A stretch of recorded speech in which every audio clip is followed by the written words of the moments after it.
Hello friends, मैं हूं अजीज शेख। आप देख रहे हैं movie stock movie explain channel, जिस पर आज मैं एक्सप्लेन करने वाला हूं एम नाइट शैमलन की ओल्ड फिल्म की कहानी के साथ साथ इसकी एंडिंग एक्सप्लेन, यानी कि वीडियो फुल ऑफ स्पॉइलर है। तो चलिए अब आपके टाइम को बिल्कुल भी ना वेस्ट करते हुए सीधे बात करते हैं इस फिल्म की एक्सप्लेनेशन की, जिसमें मैं आपके कुछ सवालों के जवाब तो दे ही दूंगा आप फिल्म की सीरीनेस के साथ। लेकिन उससे पहले अब एक छोटी सी रिक्वेस्ट भी, जो है चैनल को सब्सक्राइब, वीडियो को लाइक और शेयर करने की।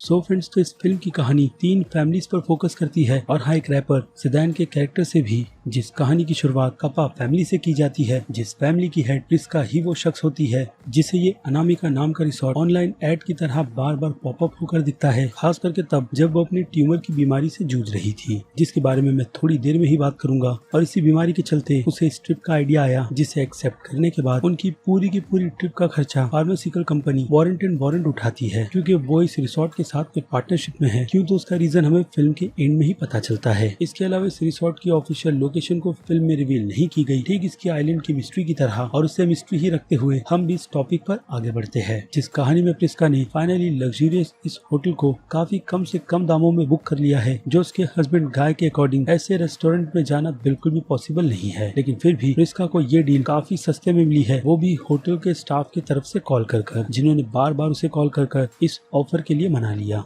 अब प्रिस्का की ये फैमिली वेकेशन की ट्रिप इसलिए भी इम्पोर्टेंट है क्योंकि इस ट्रिप के बाद प्रिस्का और गाय दोनों ही सेपरेट होने वाले हैं, और सेपरेट होने का डिसीजन प्रिस्का का ही है। जिसके रीजन की बात करें तो वो रीजन है गाय का अपनी वाइफ से कनेक्ट बिल्कुल भी ना होना और उसे ऐसे समय में खाली छोड़ देना जिस वक्त उसे अपने हस्बैंड की सबसे ज्यादा जरूरत थी। ऐसे में प्रिस्का ने अपने हस्बैंड के साथ चीट किया है, और प्रिस्का को ऐसा भी लगता है कि उसके पति गाय को इस बारे में कुछ भी नहीं पता है, बल्कि गाय अब भी यही चाहता है कि उसकी वाइफ उससे सेपरेट बिल्कुल भी ना हो, और गाय ये सब कुछ फ्यूचर में जल्द से जल्द ठीक कर लेगा। और यही चीज प्रिस्का को बिल्कुल भी पसंद नहीं है, यानी कि प्रिस्का अपने हस्बैंड को पहले जैसा ही चाहती है जैसा वो आज की तारीख में बिल्कुल भी नहीं। यानी कि प्रिस्का पास्ट में जीने वाली शख्स है जो अपनी पुरानी जिंदगी को बहुत ही ज्यादा मिस करती है, जो अब उससे पूरी तरीके से छिन गई है। और इसके अलावा सबसे बड़ा रीजन है प्रिस्का की बीमारी, जो कि उसके पेट में ट्यूमर की है, और इसी के चलते प्रिस्का की तबीयत भी दिन ब दिन आगे चलकर बहुत ही ज्यादा खराब होगी। यानी कि वो आगे चलकर ऐसी कंडीशन में नहीं रहेगी जैसी वो अब है। इसलिए प्रिस्का अपनी फैमिली के साथ एक अच्छा टाइम बिताना चाहती है। इसके अलावा प्रिस्का प्रोफेशनली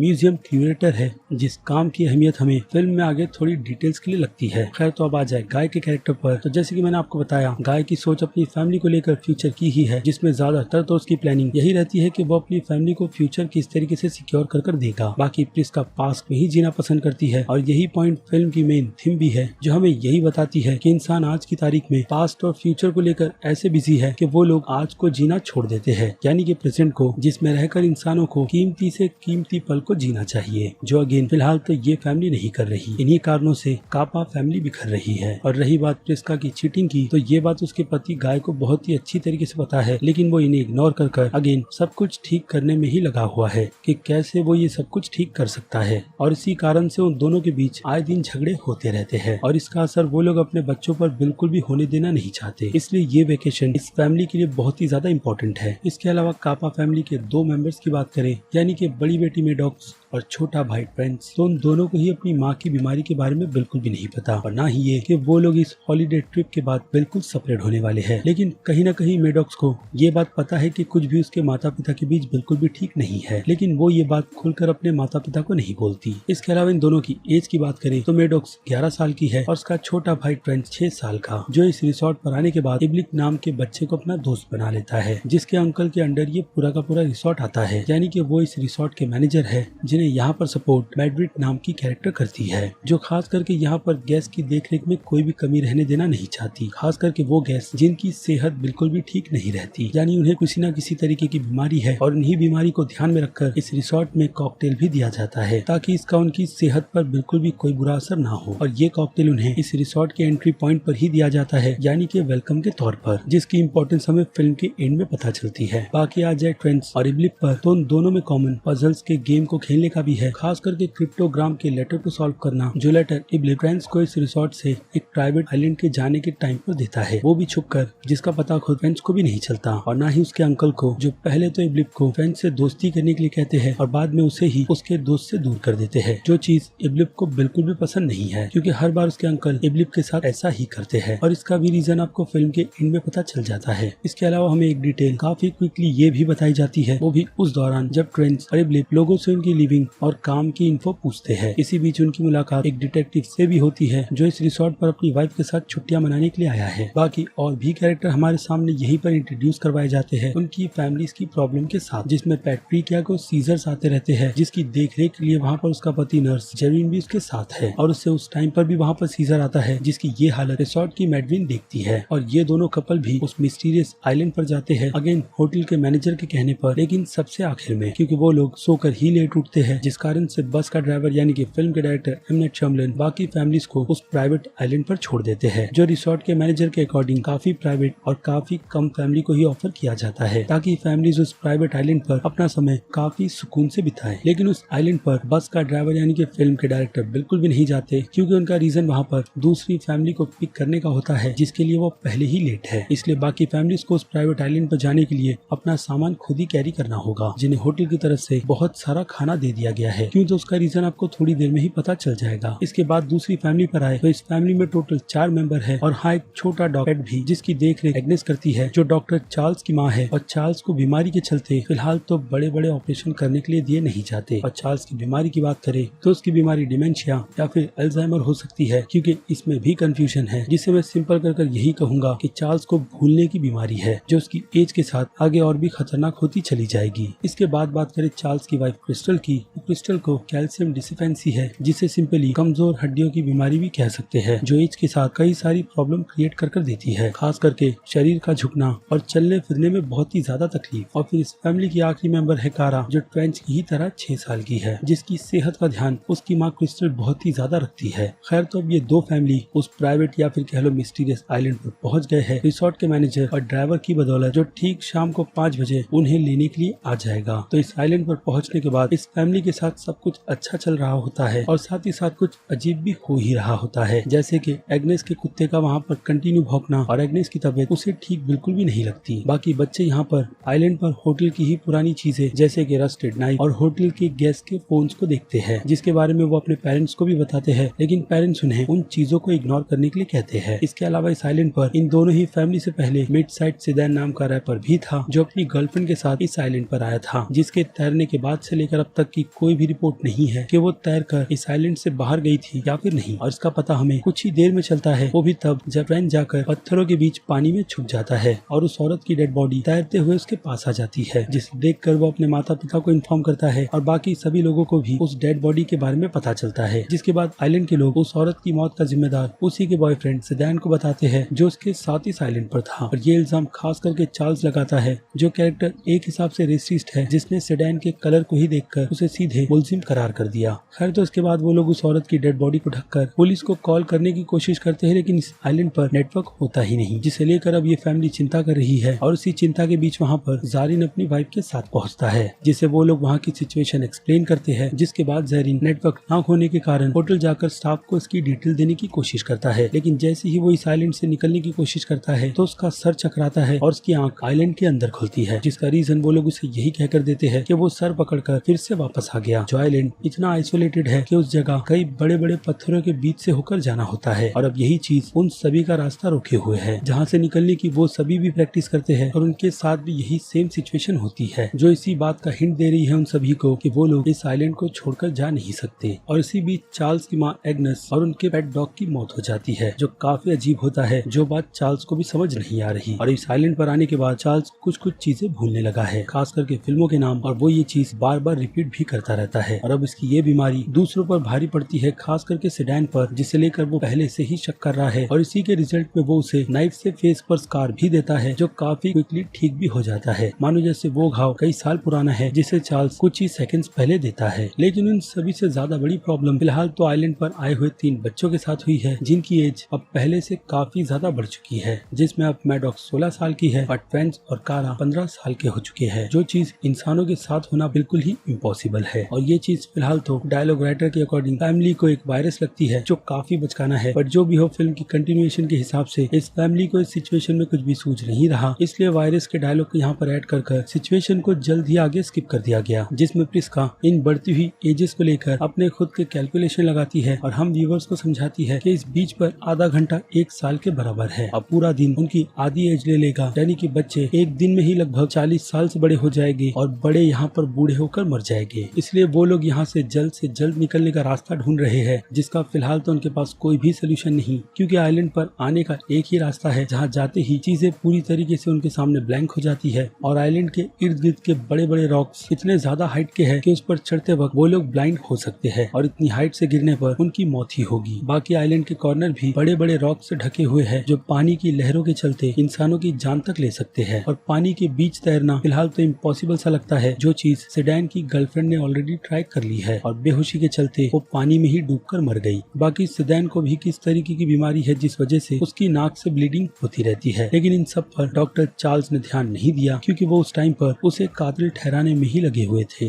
लेकिन इस बीच काफा फैमिली के बीच जो अच्छी चीज हुई है वो है प्रिस्का की ट्यूमर की बीमारी, जिसका ऑपरेशन और डिसीजन उसका पति गाय उसके बेहोश होने पर बहुत ही क्विकली लेता है, क्योंकि वक्त हाथ से निकलता चला जाता है, यानी कि साल भी जिन सालों में वो ट्यूमर बढ़कर काफी ज्यादा ही बड़ा हो चुका है और देखते ही देखते सिचुएशन और भी बुरी होती चली जाएगी, जिसके बाद गाय ट्यूमर को निकालने की परमिशन दे देता है। लेकिन यहाँ पर सिचुएशन उसके पेट को काटकर उस ट्यूमर को बाहर निकलने की भी बहुत ज्यादा डिफरेंट है, क्योंकि नाइफ के कट मारते के साथ में ही घाव तुरंत भर जाते हैं, इसलिए वो सभी उसके उस जख्म में अपने हाथ को डालकर रखते हैं ताकि वो जख्म जल्दी ना भरे और इसी कम से कम समय में चार्ल्स प्रिस्का के पेट से उस ट्यूमर को निकाल देते हैं और थोड़ी देर में ही प्रिस्का को होश भी आ जाता है, जिसे बाद में उसके पेट की ट्यूमर की सिचुएशन को समझाया जाता है कि अब वो काफी ठीक है और प्रिस्का खुद को काफी अच्छा फील भी करती है। इसी बीच सेडान की गर्लफ्रेंड की वो डेड बॉडी पूरी तरीके से डिकम्पोज हो जाती है, जिसकी इन्फो प्रिस्का आकर वहाँ पर यही बता कर देती है अपने काम के चलते कि इंसानों की बॉडी को डिकम्पोज होने के लिए लगभग 7 साल लगते हैं और वो चीज यहाँ पर कुछ ही घंटों में हो गई। और अब उनकी इन कन्वर्जेशन के बीच फ्रेंड्स और कारा अपनी फैमिली से दूर हो जाते हैं और अकेले में बैठकर वो कर देते हैं जो उन्हें इस छोटी उम्र में बिल्कुल भी नहीं करना चाहिए था। भले से ही उनके शरीर का साइज एज के हिसाब से बढ़ क्यों ना गया हो, लेकिन दिमाग अब भी उनका 6 साल के बच्चों की ही तरह है, इसलिए उनकी ग्रोथ होती बॉडी को खाना भी बहुत सारा लगता है जो होटल के स्टाफ की तरफ से उन्हें दिया गया था और जितना ज्यादा इंसान खाएंगे यानी कि बच्चे, उतनी ही जल्दी उनकी ग्रोथ होती चली जाएगी, जो चीज इस आइलैंड पर उन बच्चों के साथ हो रही है। और अब दोनों के काफी क्लोज आने की वजह से कारा प्रेग्नेंट हो चुकी है, जो कि अगेन इस आइलैंड की सिचुएशन के हिसाब से पॉसिबल नहीं है, क्योंकि स्पर्म और पीरियड की सिचुएशन इस फिल्म में एक्सप्लेन की ही नहीं गई। लेकिन फिलहाल तो उस पर से ध्यान हटाते हुए आते हैं फिर से फिल्म की पॉइंट पर, जिसके बाद कारा क्विकली लेबर पेन में भी आ जाती है, जिसके बाद उसकी माँ उसे छोड़कर वहाँ से भागने की कोशिश करती है, लेकिन सर में चक्कर आने की वजह से वो बेहोश होती है। और दूसरी तरफ कारा की डिलीवरी सक्सेसफुल तो हो जाती है, लेकिन बच्चा भूख और बढ़ती एज के चलते वहाँ पर कुछ ही सेकंड्स में दम तोड़ देता है। दूसरी तरफ चार्ल्स की भूलने की बीमारी भी बढ़ती चली जाती है, जिसके चलते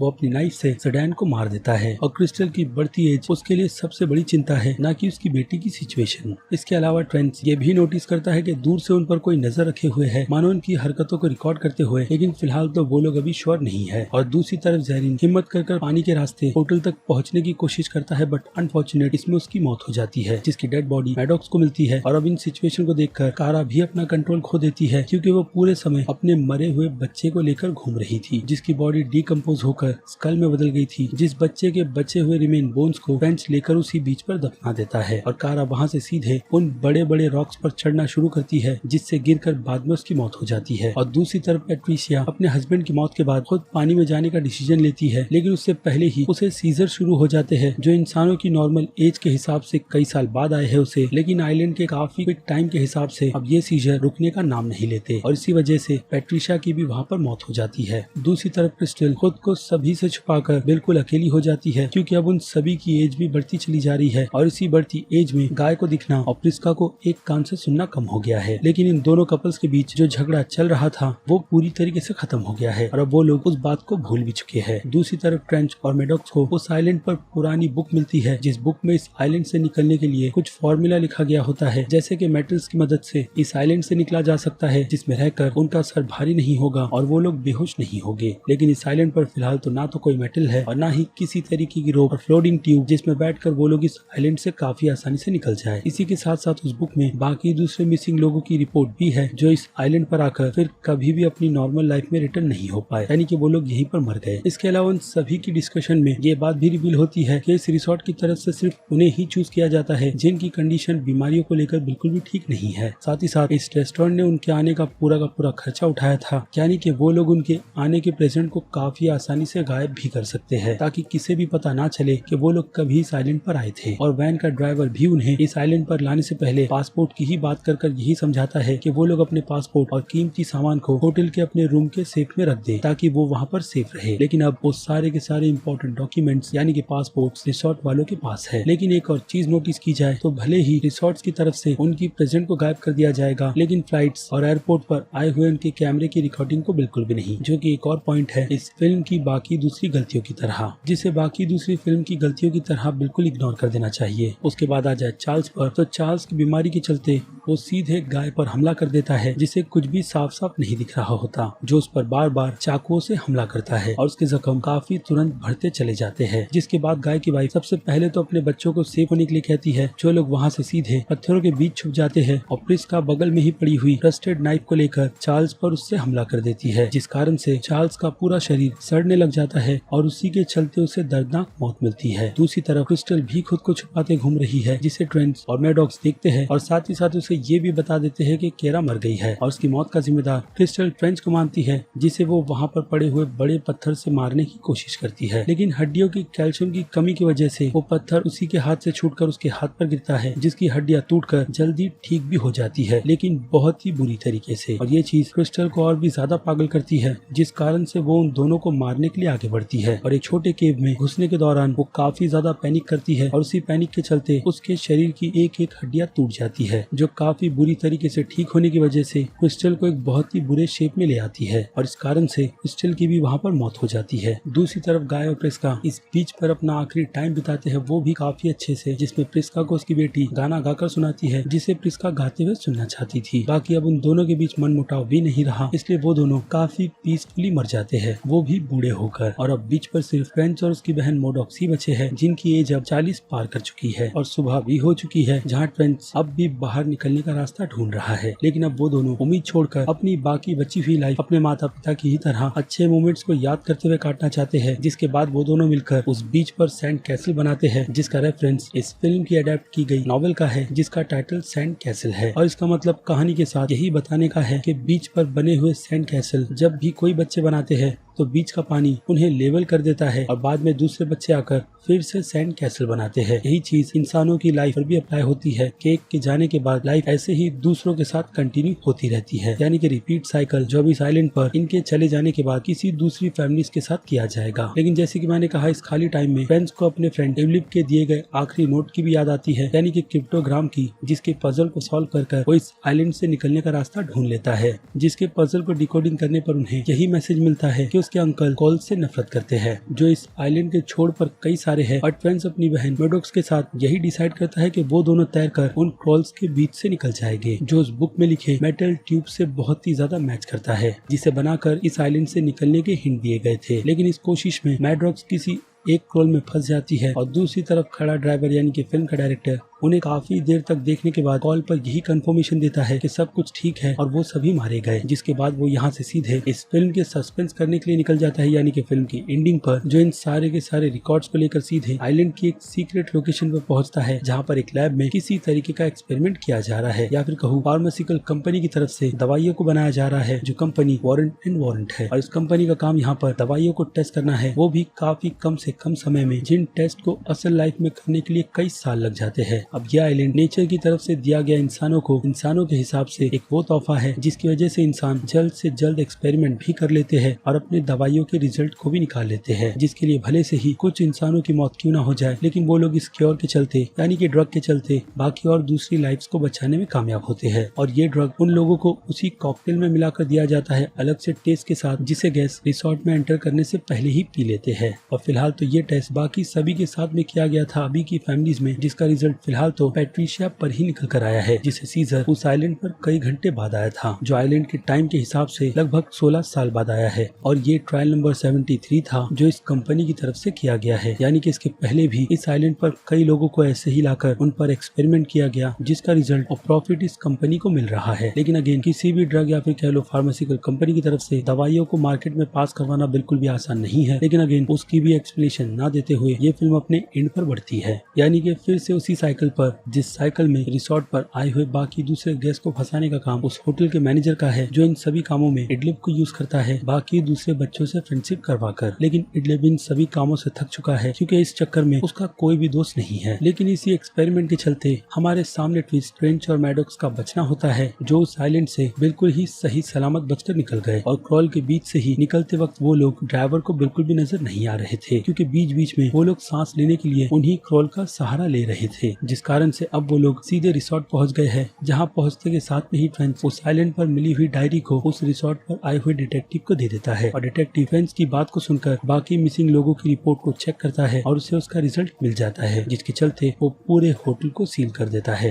यानी कि फिल्म के विलेंस हार गए और अच्छे लोग जीत गए। जिसके बाद फ्रेंच और मैडॉक्स को उनकी आंट के पास भेज दिया जाता है, जो फिलहाल तो अब उनसे उम्र में काफी छोटी है। दूसरी तरफ ट्रेंच और मैडॉक्स उस डिटेक्टिव को वो आइलैंड भी बताते हैं, जिसके करीब हेलीकॉप्टर तक जाता है, बट वहाँ पर भी कुछ ना होते हुए वो लोग वहाँ से काफी आसानी से निकल जाते हैं। और फिर क्या फिल्म खत्म हो जाती है काफी बड़ी मिस्ट्री के साथ, जिसे अगर आप सोच रहे होगे कि इस फिल्म में नहीं तो इसकी ग्राफिक नॉवेल में सॉल्व किया गया होगा, तो सॉरी टू से ग्राफिक नॉवेल में भी उस बीच की मिस्ट्री को बिल्कुल भी रिवील नहीं किया गया। लेकिन जिस तरीके का ट्विस्ट हम इस फिल्म में फार्मास्यूटिकल कंपनी का देखते हैं, वो ट्विस्ट उस ग्राफिक नॉवेल में बिल्कुल भी नहीं है, बल्कि एक एंड है फैमिली की वैल्यूज को समझाते हुए। लेकिन अब उस आइलैंड की मिस्ट्री को किसी थियोरी के हिसाब से देखा जाए तो ये नेचर की एक ऐसी जगह है जिसे इंसान फिलहाल तो समझ बिल्कुल भी नहीं पाए है। लेकिन फिल्म में कुछ हिंट्स दिए गए हैं, जैसे कि बड़े बड़े उन रॉक्स के बीच मैग्नेट्स की एनर्जी जो शायद से अर्थ के कोर से निकलती होगी, और उसकी ये एनर्जी उस आइलैंड के आसपास आए हुए लोगों को बहुत ही जल्दी इफेक्ट करती है। इसलिए आइलैंड के इर्द गिर्द न कोई फिश और ना ही कोई बर्ड्स घूमते हैं, सिवाय इंसानों के, जो इस नेचर की मिस्ट्री को अपने मतलब के लिए यूज करता है। क्योंकि इंसान मतलबी ही होते हैं, जिन्हें हम इस फिल्म में भी देखते हैं, जो कैसी भी सिचुएशन में प्रॉफिट ही ढूंढ रहे हैं। लेकिन फिल्म के कुछ पॉइंट्स कहानी से हमारा कनेक्शन काटते ही है, जिसकी डिटेल मैं आपको ऑलरेडी दे चुका हूँ। और इसी के चलते ये फिल्म एम नाइट श्यामलन के यूनिवर्स की हैपनिंग तो नहीं बल्कि एक वीक फिल्म तो मानी ही जाएगी। जिसकी कहानी और ट्विस्ट को लेकर आपकी क्या राय है, उस बारे में मुझे कमेंट कर जरूर बताइएगा। इसके अलावा अगर वीडियो में आपको कुछ भी पसंद आया है, यानी कि मेरी मेहनत, तो इस वीडियो को लाइक करना तो बिल्कुल भी मत भूलिएगा। बाकी मैं हूँ अजीज शेख, आप देख रहे थे movie stock movie explain channel, जिसे अगर आपने सब्सक्राइब नहीं किया है तो सब्सक्राइब कर लीजिए और बगल में बने हुए इस बेल आइकन के साथ साथ नोटिफिकेशन को भी ऑल पर क्लिक कर दीजिएगा। बाकी मैं मिलूंगा जल्दी आपसे दूसरी किसी वीडियो में। Till then bye.